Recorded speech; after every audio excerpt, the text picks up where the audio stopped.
সামান্য চাপের মধ্যে দিয়ে আমরা নাথুলা উঠছি। চাপ মানে এমনি কিছু না, গাড়ির মধ্যে প্রবল চাপ। আমরা 4 জনে মিলে পেছনে এইভাবে যে অ্যাডজাস্ট করে আছি আমরাই জানি, আর আমাদের চাপটাই ফিল করতে পারছি।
দেখো বন্ধুরা, শুটিং করছে কার্তিক আরিয়ান ওখানে দাঁড়িয়ে।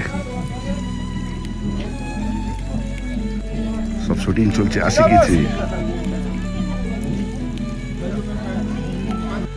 বন্ধুরা, মানুষের ফার্স্ট টাইম পাহাড়, আর ফার্স্ট টাইম এরকম একটা জায়গা নাথাং ভ্যালি, এই লোকেশন। আমরা পুরো ভ্যালিতে এখন হেঁটে বেড়াচ্ছি, ফটো তুলে বেড়াচ্ছি, দেখে বেড়াচ্ছি, আর ফিল নিচ্ছি ওয়েদারে। মানুষ, তুই ভাই বল, তোর ফার্স্ট টাইম কিরকম লাগছে? আমার খুব আনন্দ লেগেছে, বিশেষ করে এই গ্রামীণ পরিবেশ আরো বেশি মনকে উজ্জীবিত করে।